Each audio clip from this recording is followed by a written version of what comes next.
everyone, welcome. Thank you so much for joining me today. So this is like my third webinar that I've hosted, so bear with me. I ask lots of silly questions and I get a lot wrong. So thank you so much for being patient with me. So first of all, this is part of a series called Ecomm Engine. We're looking to continue these into 2025.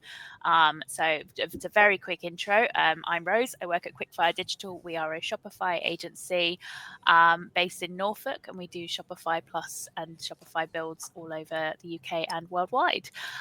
So the topic for today is looking ahead for 2025. And I'm just going to start by going around and just asking everyone to introduce themselves in like that really embarrassing like round table format that we do so well. Just introduce yourself, where you work, and just a quick one-liner about what you guys do. And I'm going to throw in a question as well about like Christmas presents, because I don't know about you guys, but like I've had some pretty bad ones and I've had some pretty good ones, and I'm going to ask you all what your worst Christmas present you've ever received is, just to throw that in there. So you have to have that at the end of your spiel. So sorry about that. I can see like Val's like brain like going.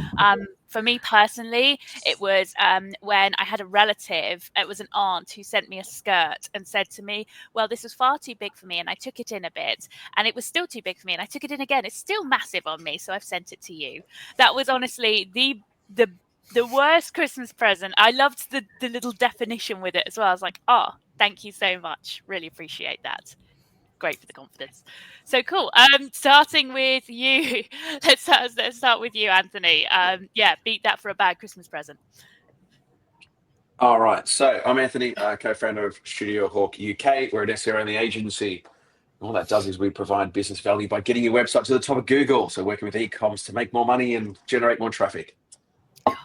Worst Christmas present. I'm gonna say Lynx Africa set. I think it's called Lynx here. Lynx Africa set. But an adult, like as an adult. So receiving that, aftershave deodorant set, but as an adult. They don't like Lynx. Oh my god, that's like half my Christmas presents ruined. Oh no. Well, yeah, the commercials lie to you, but yeah, that's what I got as an adult, getting Lynx Africa set, like I was 12. So I'd probably say that. Well, we're going to have to wrap this up quickly, guys, because I've got a lot of Christmas shopping to do. Thank you so much. Ali? Hi, everyone. Ali Wood, Head of Partnerships in the UK and Ireland and Nordics for Intuit Mailchimp. Intuit Mailchimp is the #1 email marketing and automations platform. We essentially power millions of businesses to send millions of emails every day.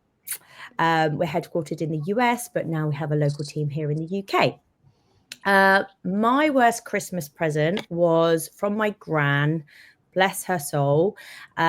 She gave me some of those toilet fresheners that you hang over your toilet bowl.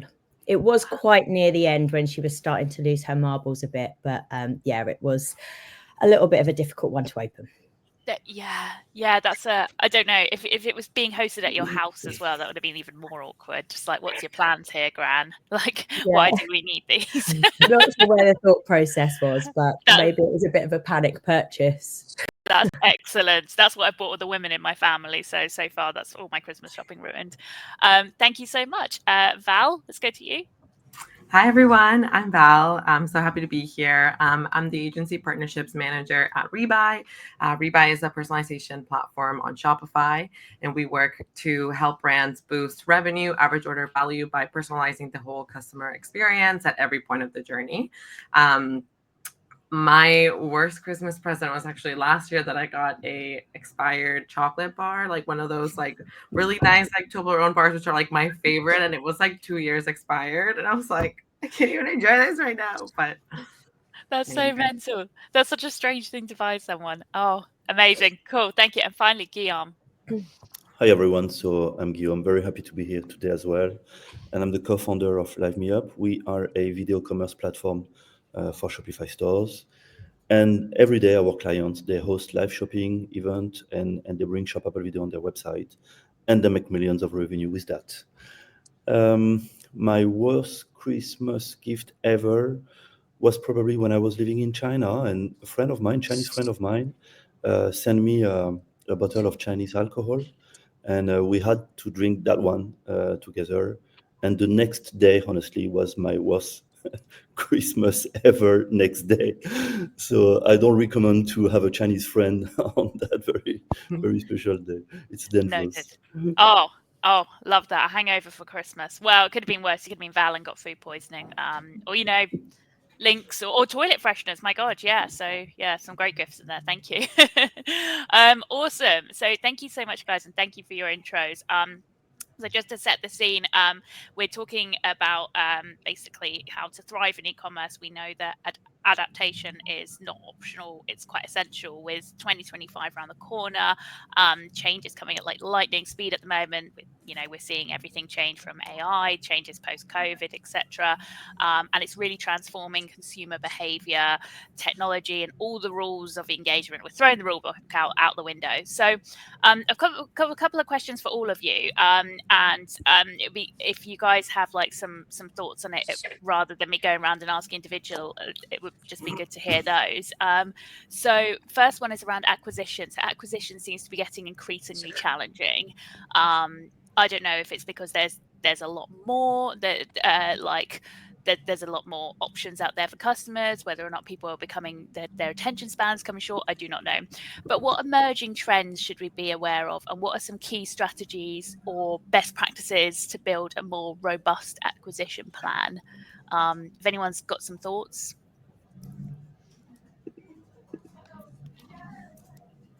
Don't all speak at once, guys. I'm going to throw it to Val. Go on. No. Thanks so much, Rose. I think, yeah, definitely, consumer acquisition costs are increasing. It's more expensive to do business. There's a lot more noise across all channels all the time too. So something that we've seen our brands leveraging is, the use of like omni-channel personalization technologies and technologies that tailor across multiple channels too, to engage customers, excite them, and most importantly, retain them that way as well. I think now too, shoppers are looking for a personalized experience. I think one of those static, non-dynamic experiences really, bore shoppers now. I think now more than ever, we have a lower attention span too. So things and experiences that really grab our attention right away is like really what is going to help the brand succeed in the new year. So yeah, definitely say with that, like capturing capturing shoppers, like when they can first land on the site too across multiple channels as well, is definitely something that we're advising brands for 25. Awesome. Okay, cool. Thank you. And does anyone have any more thoughts in terms of like emerging trends that they see having like a big impact on e-commerce in 2025? I guess we're gonna talk today about social commerce, but definitely this is one of the biggest trends we've ever seen over the last few years, and probably Rose will go deeper into that topic in the coming minutes. So yeah, we'll elaborate on that one for sure. Yeah, perfect. Cool. Thank you. And in terms of like consumer expectations evolving, how can businesses stay ahead? Can I throw that question to Ali? Are there any thoughts on like how businesses can adapt their behavior in terms of consumers? Like Val mentioned, the attention span getting shorter and that sort of thing. Yeah, I think it's probably a lot of it is going to be about getting your house in order, isn't it? And there's a huge amount of data now that brands can collate on themselves, on their customers, and it's around leveraging that data and being able to use that to give yourself the right insights to then be able to communicate with your customers and your prospects in the way that you want. I think with the attention span, I'm still really interested at the amount of brands that have people coming to their website but don't have enough ways to drive obtaining like the email address, for example. Yeah. So, there's lots of really intuitive ways in which you can kind of get to understand who's on your site now. Like you could put a quiz on your site, for example. And that's a really interesting way where not only are you going to be capturing the email, but you can understand something a bit more about that consumer. And if that consumer gives you that information, then they're giving you the consent that they like your brand, they want to interact with you, and you can start using that data as part of sort of like your strategy going forward and how you're going to engage with them. And we can talk a little bit more about that. But I think, leveraging the data, and obviously we can't have this conversation without mentioning AI. But if you've got the right data being pulled into and being captured into the AI solutions that you're using, you can then really start to automate some of like the mundane tasks that you have, and then focus on the fun piece of running your business. Fantastic, thank you. And yeah, AI, love it or hate it. I mean, I must say I've used ChatGPT to come up with a lot of Christmas presents this year. It's been like a bestie that I never had that many Christmas ideas in one go. So cool. Throwing in then some specific questions for you guys. So I'm going to move over to Anthony. So what SEO strategies will be, in your opinion, will be essential for e-commerce businesses to thrive in the more and more competitive markets? We're kind of looking ahead for 2025 here. Looking at for 2025, with AI coming in, it's been here for a while, but I would say looking at, people don't have enough specific collections pages.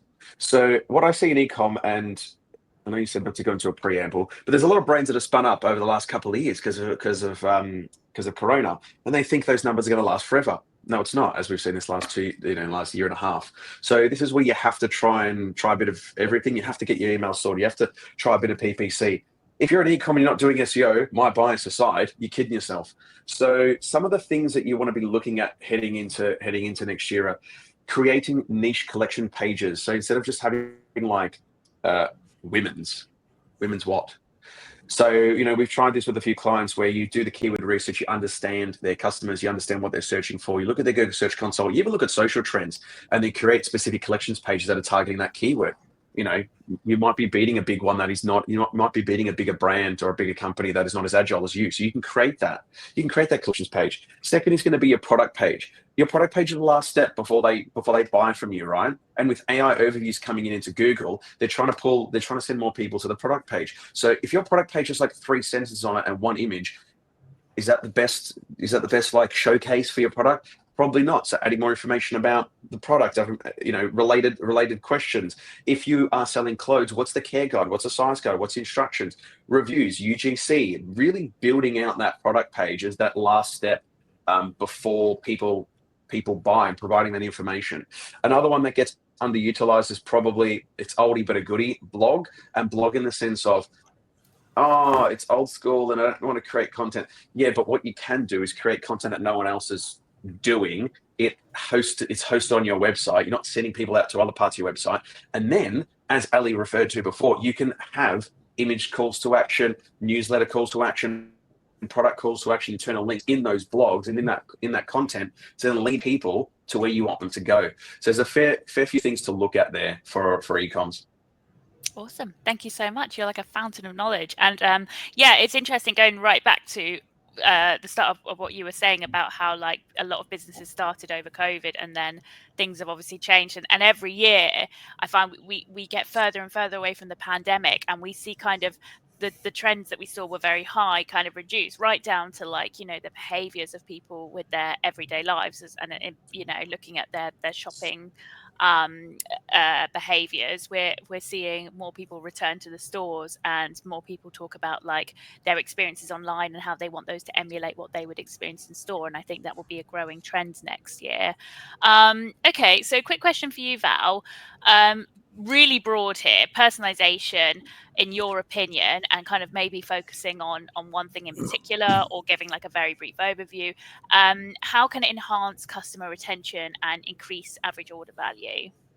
Yeah, of course. So I think like the important thing about personalization is that it really does foster loyalty by making customers, feel understood and valued, throughout their journey there. So in terms of driving customer retention, having these tailored product recommendations that actually speak to the shopper, that are relevant to them by analyzing, what they may have purchased in the past, or perhaps where they came from, a specific ad, a specific email as well, really tailors that whole experience for them a lot more. I think also integrating the personalization strategy across different channels, whether it's, through email and SMS, through like the post-purchase landing pages, through, the order tracking pages as well too, that like definitely enhances the retention a lot more too. And then in terms of driving and increasing average order value, same thing, it's being able to place those product recommendations across the site, across every point in the journey, to excite them, to show products that they might not even have thought about before, but still are very relevant to them. Maybe it's to do, it's an outfit that will help them based on the upcoming weather that's coming the following week, or perhaps it's a gift for their birthday, which is coming up, or it's a free gift to incentivize them a little bit more to get that free shipping, or to try that free sample too. So by dynamically and strategically placing these product offers across the site too, that really help boost average order value, especially, when it comes to the checkout, in the cart too, that will help reduce that cart abandonment first and foremost, and also showcase these products that shoppers don't have to think too much before adding them to their order too. So AOV and driving retention too are very different and powerful ways too that personalization can help. Amazing. Thank you so much. And yeah, I love that more and more we're seeing it with like repeat customers and like those little gifts. I thought Emma Bridgewater did a really good one this year, where each day was like a personal little surprise in the kind of the lead up to Black Friday, rather than doing it like all on one day, because I imagine it really helped with like them managing their stock, and not having the Friday with just like whoa amount of orders. Like the whole month was like an exciting new thing, which kept people coming back for more. That's awesome. Thank you so much. Question for you, Guillaume. How is TikTok Shop redefining the role of live shopping when we're talking about like creating an immersive, community-driven sales experience?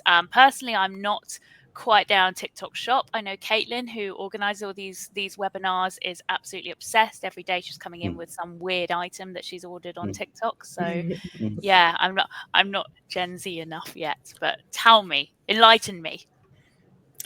TikTok is not only a thing of Gen Z today. You will be very surprised to see how many people are using TikTok as a search bar, and this is a threat for legacy Google and so on. I'm sure Val, I'm sure Ali, I'm sure Anthony, you've ever searched for something onto the TikTok Shop search bar. That's amazing. But if I just step back a little bit, I mean, brands today, when we talk about acquisition, retention, engagement, they have this new community factor, which used to be in the past more like something about the follower on Instagram and so on. And now brands, they are facing the thing of community, how to build a community, engage a community, which is much more emotionally connected to your brand versus just followers.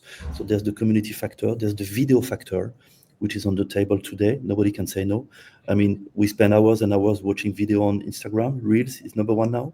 And there is this e-commerce thing. So TikTok Shop is actually very, very strong and very successful, because they've nailed down the community plus, the video plus the e-com. And that's why they are so powerful.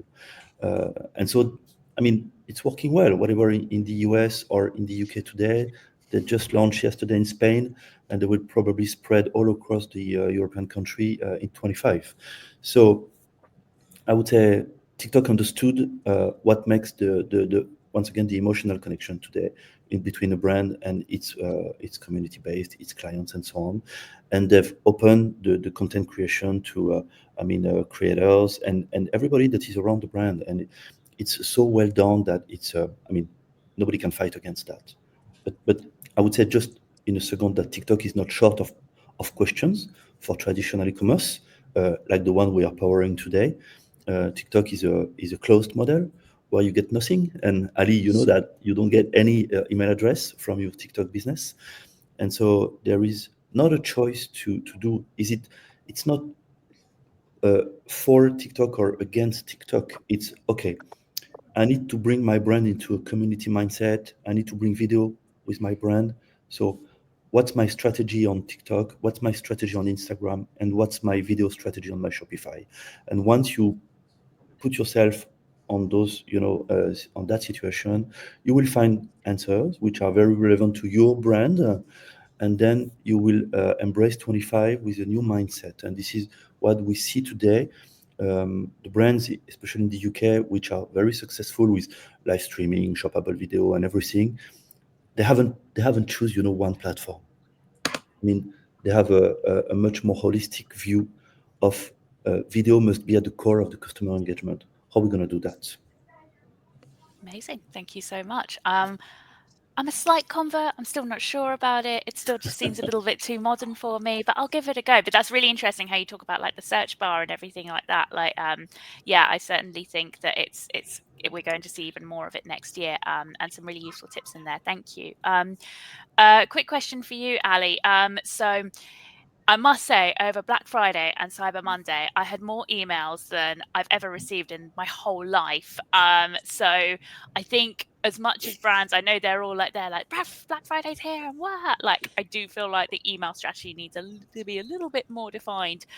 What would you say that brands can do to refine their email marketing strategy to drive conversions? Because my God, bombarding people with daily messages, which there are some brands who really went for it this year, doesn't always work. So what do you think they can do differently?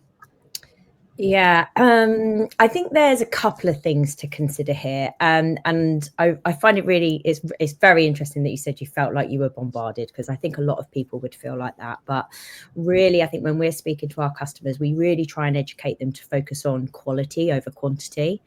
And when you're starting you're continuing your email marketing strategy, you need to first focus on making sure that you have a good, clean list. Are you emailing the people that want to hear from you? Because that's going to have not only an impact on how your emails are perceived by the receiver, but also on things like your deliverability rate, right? So, if you've got engaged openers, you're going to have a better deliverability rate. There's a few other factors that influence that. But what we're actually really seeing is if you educate your customers, if you educate brands on building out your engaged email list and being really specific about what you're sending, we've seen actually less emails being sent year after year. So they're decreasing their send rates around Black Friday, Cyber Monday, but revenue is being increased from that. And that's all because, brands are being more, hyper personalized. Sorry, we've lost Anthony. I think his signal's Oh, dropped out. yeah. Carry on. I just saw something change in the back. Yeah. No, it's fine. He'll be back. Yeah, so I think you really, again, it comes back to like the data piece that I mentioned earlier, doesn't it? So, do you know who your customers and your prospects are and what information is going to be most received by them? And this is really where you need to be using things like segmentation of your database, and moving into much more of that like hyper personalization, rather than like blasting out emails that are going to feel much less targeted. I think the other thing to think about as well is, like I mentioned it a little bit earlier, but it's really interesting at the moment because I do think that a lot of consumers are happy to give their email address to brands. That shows that they're interested in your product, that they trust you, but that trust is going to get lost if you don't then start thinking about how to engage with them in the way that they want to engage, showing that you understand them, showing that you've used your data. Oh, hello, Ali. I noticed you were browsing this top on my website, but you didn't buy it. Here's some more information about it. And I think also, when you're thinking around like Black Friday, Cyber Monday, like if you have built up a good relationship with your customer through your email marketing strategy, then you're not going to feel like you would have already kind of known about the offers. So there's things that you can do as a brand. Like, you don't always have to sell something to a customer through an email. Like, how do you use your email marketing strategy to get them really more developed into, you know, build a what's the word I'm looking for, like connected with your brand? How do you tell them about your brand story? How do you educate them on things and kind of like drip feed them through? So, you know, maybe you told them about a Black Friday offer before Black Friday so that they knew about it and they knew to go to your website, rather than just, you know, sending out a huge ton of emails to people that don't really kind of, you know, want to hear from you. And then I think the other piece that, you know, brands can look at is, again, how do you experiment and leverage AI to find the efficiencies that you need? You know, you're still absolutely going to need that human oversight, but if you can find ways to leverage your data, find the insights, then create triggers that work with that data, it will then give you a better way for you to be working and give you more time to focus on other examples. I mean, I think email really is that kind of like connective tissue that create, you know, that brings social media, in store and everything together, because it's the piece where you're going to be driving how to get the second, third, fourth purchase from that consumer. Perfect. Thank you so much. That was super in depth. Anthony, I'll go to you next. There's no need to keep dropping off the call. I am coming to you. One sec, bear with me. Thank you so much, Ali. That was brilliant. Anthony, as mobile search continues to dominate, I find it mental. I hate to be like hating on Gen Zs again, but I'm going to do it anyway, that they book flights on mobile devices. That's just, to me, that's just obscene, but we move. So as mobile search continues to dominate, what unique considerations should e-commerce sites make to ensure they are mobile first? Look at how, so first step is looking at the data, going, all right, are you majority of your traffic coming from desktop or majority of traffic coming from mobile? A lot of people just like, back a few years ago when it's like, yeah, mobile, but then people realized, oh, actually the majority of my people come through desktop and they optimize for mobile and vice versa. So looking at the data first and going, where does the majority of traffic go? If it is mobile first, all right. Things like Shopify these days, like you'll be able to build like a mobile friendly sort of version first. But some of the things they should be mindful of is on e-commerce, what they tend to do is on the collections pages and things like that, they will have too much above the fold content. So by the time you get to the products, you have to scroll like 3 times. So on the collections pages, being mindful of how does it actually look? How does it actually look when you use a phone, use an iPhone? And with the inspect element, you can actually, if you were to go on Google and you right click and you go inspect, you can actually pick what type of device you can see your website through. Now, it's not going to be as good as actually looking at the device, but you can see and go, all right, try to be a user and see how it works. One of the biggest common mistakes is that one where they put too much above the fold content in, and then you have to scroll like 4 times before you get to the products. People are lazy, right? People have got short attention spans. As weird as it sounds, doing this a couple of times in this Gen Z generation is a bit hard for them. So you want to make it there in the eye line straight away. Product pages, same again. If majority of the traffic is going to be mobile, how does it actually look? Think about when you're designing that product page, when you are the elements that you want to see first, right? How are you going to size that imagery? How are you going to have the titles on your mobile version so that first thing they see? Because with Google's AI overviews, for example, if they're coming straight to the product page, that's the first interaction they have with your website. So what is it going to look like? What's it going to look like as soon as they jump on? So collections pages, too much above the fold content, product pages, what are they seeing first? How does it actually look? So then, make it as easy as possible for them to not even think. It's just mindless for them. It's easy as possible. There's no resistance, just straight buy. So that's the 2 elements that we tend to see that people make the mistake on mobile design, mobile elements of their site. Awesome. Thank you so much. That was brilliant. Thank you. Some really good insights there.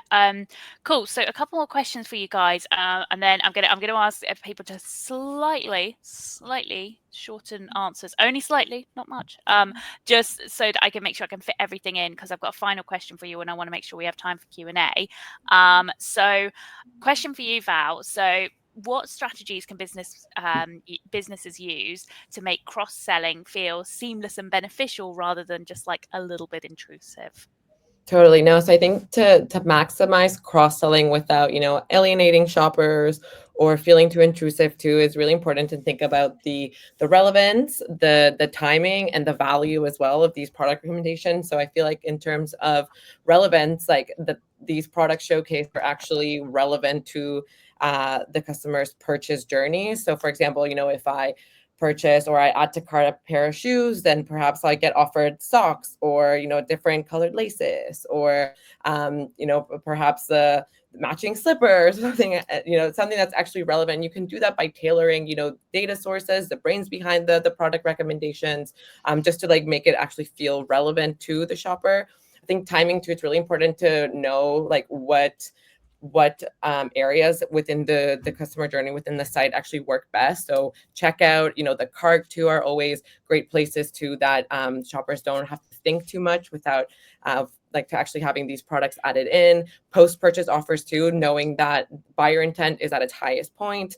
The shopper is excited for the purchase they've made. Having these, mystery gifts or perhaps discounted gift cards to work really, really well. So knowing the timing that these product recommendations go in are super, super important. And I think highlighting the value. So, shoppers bought this as well, or, highlighting messaging that offers the value of these product recommendations. So, this time only, or to protect your new phone, here's the case, or, to protect your shoes, here's the cleaning kit, etc. So I think really highlighting the value to and integrating with reviews platforms, or adding in that social proof video platforms as well, to showing like what is exciting about the purchase too is really, really important, and we've seen work best. And I think ultimately too, being able to A/B test and knowing what strategies convert the most, what drives the most traffic, what actually drives the most conversion is key to know like what strategies work best and implement those strategies too for the best customer journey. Amazing. Thank you so much. And I so heartily agree, especially with the timing. Like buying moisturizer online and it keeps pushing the SPF at the moment. Like, have you seen outside, hun? feel like the SPF would just be laughing in my face right now. So awesome. Thank you.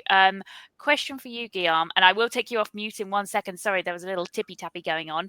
But what role does live shopping play in boosting sales and creating community driven brand loyalty? Let me take you off mute before you answer that. Sorry, there you go.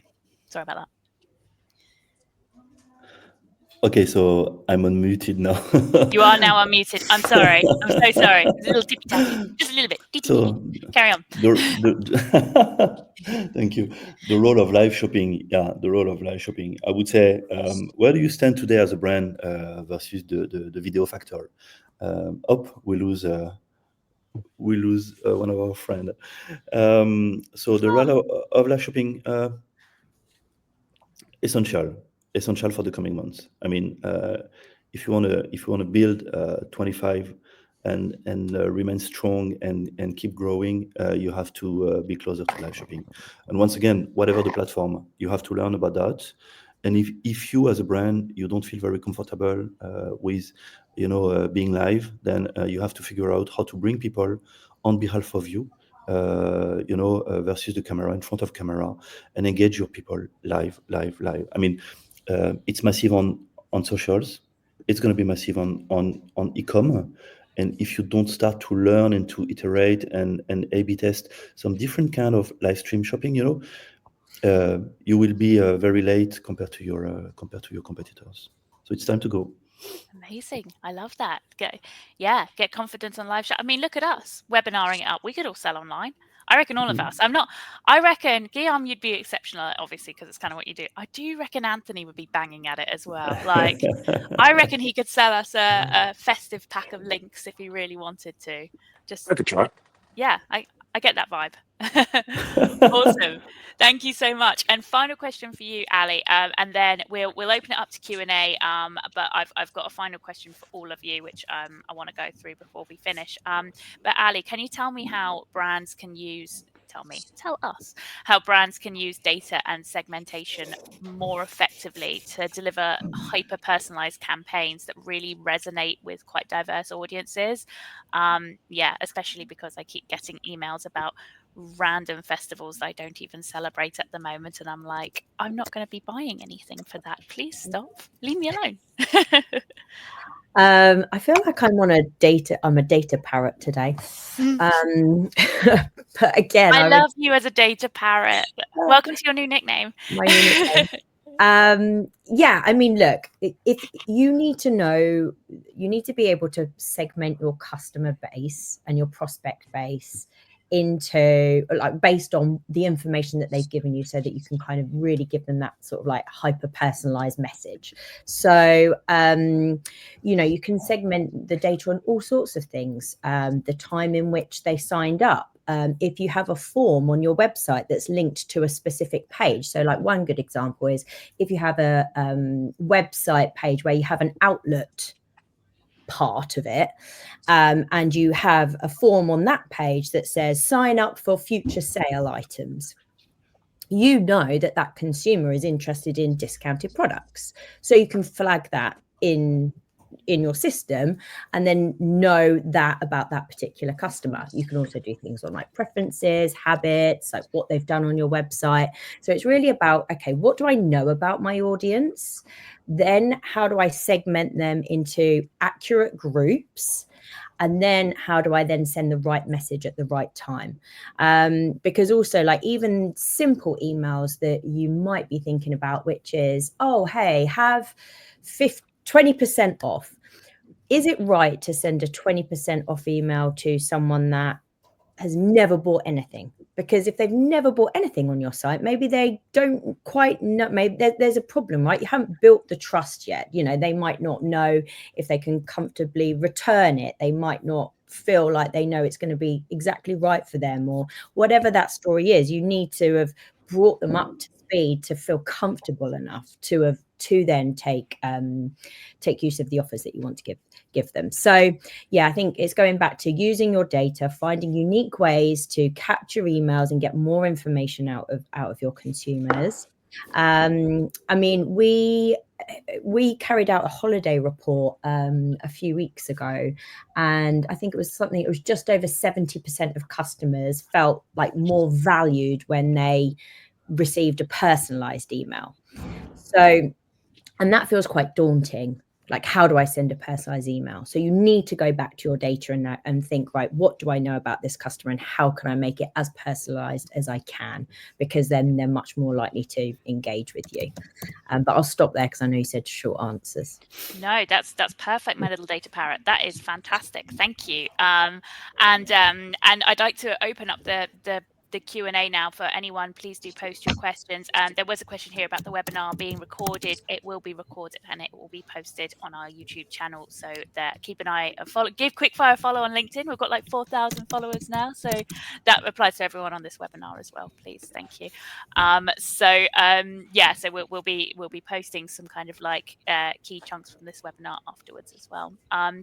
So I guess I'd like to ask a quick question there's a couple of questions we had submitted, which I'll ask to a couple of you and then the other one to a couple more of you. And again, like fairly concise answers here, but in terms of like omnichannel strategy, what does an omnichannel strategy play in the success of e-commerce stores for 2025? And how can brands create seamless customer experiences across channels? Can I throw that at you, Anthony? Is that okay? Yeah, I mean, omni-channel. I only focus on the one channel, but the way I look at it, all right, is it's opinion being piece. able It's to an opinion piece. Okay, yeah, being able to match it all up. So like the one thing I see is, okay, if you're doing socials, you can then flip that into video, you can then flip that into blogs, you can then flip that into email. You don't want to be giving, like for us, it's always, and for me, it's always been a consistent messaging. It's hard enough to build a brand, but it's harder to build a brand when you're saying 15 different things across all different channels. Yes, you want to tailor the message to the types of people that are on that. All right. Yeah, Instagramers it might be different from your LinkedIners. Yeah, people who are on email, a bit more of a longer term sort of buyer than TikTok shop. I get it. So you want to try and you don't want to try and tailor it for that. But this is where internally you want to try and get that cohesion of message. Granted, a lot of brands up against the wall when it comes to budgets, up against the wall when it comes to resource. So I get that the internal comms and working on it might be a bit harder. So this is where I look at it and go, all right, what makes the most money? What works best for you? But what do you see as a growth? Yes, you could work on 10 channels at the same time, but where you are as a brand, does that work right now? So being a bit more focused, being a bit more direct on certain channels, and being able to then match it up. It's easier to work on 3 channels, just like as you would starting an e-com business and only selling 3 or 4 or 5, 6 products to then get the things going rather than trying to sell 4 million. It's easier to be a bit more niche and focused. Hence, just like us, just focusing on one service like SEO. So that's the sort of approach and opinion I take with that. It's just knowing what you're good at, focusing on that, and then building from there. Awesome. Thank you so much. I think we've got a data parrot. We have a little omnichannel penguin over here. So thank you so much. A final question that I'd like to... I'm going to throw this one at Guillaume, actually. So in terms of the current very, very competitive landscape, what are some innovative approaches to enhance customer loyalty and retention, would you say? Again, it's opinion piece. You know, it's fine. What's going to be my animal? I can't tell you that until the end. I'm still deciding. Yeah, so yeah, it's true that it's ultra competitive today, and the very innovative approach that I've seen quite successful in the US and in the UK at certain point is to bring excitement to your clients, and the kind of one excitement at one time with one product works very well to make you stand out, out of the digital crowd, which is ultra busy today. And so some brands, they are very successful, with FOMO product and so on. I want to use something today that is incredibly popular. Have you heard, Rose, about the secret Santa Claus box on the e-commerce? It's an incredible trend in China, which probably will happen next year in Europe. So, I mean, you are live on a TikTok or on a website. You join a host, and that host will actually sell secret boxes. That's hugely popular. And so the people, they will have the surprise to receive at home a box with a non-product inside, and they will pay $20, $30, $40 for that. That's so amazing. that is a very much innovative way of bringing excitement to the digital landscape, and it's working super fine. Brilliant. I love that. Oh, I'm going to call you the innovative owl, I think. Like, yeah. What did I start? Oh. I'm sorry, Ali. Don't think that I can't come up with some fun little nicknames for you, Val, either. So you're not safe. But that's really cool, Guillaume. Thank you so much. And I think you're right. I think customers now want to be surprised and delighted by their online experience in the same way they would in store. And yes, no doubt that will be a future trend. Surprise gifting, surprise items, that sort of thing.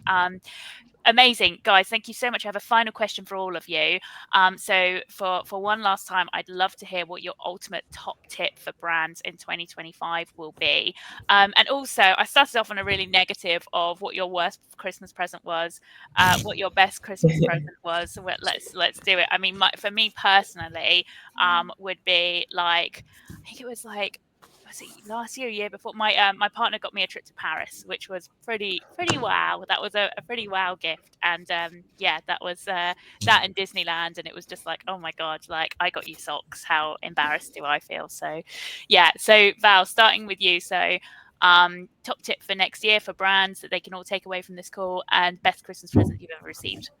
I think top tip for brands, I would say, look at your tech stack, align it with, the goals that you want for 2025, see, how you can help connect each one of these apps so that they can streamline your operations and ultimately, keep that messaging and value that you want to show to your shoppers consistently across all channels. So I think, yeah, definitely look into that, see how they can integrate and make your life easier. And then in terms of the best gift I've gotten, I received a amber mug last year. So it's one of those mugs that can stay warm for hours. So you're someone that actually likes to sip on their coffee without it getting too cold or tea. It'll stay warm for 2 to 3 hours. So honestly, I've not heard of this. Send me a link, I think you would love please. it. I want that very much. Thank you. I'm going to go with my personalization little kookaburra. Thank you so much. Very much appreciated.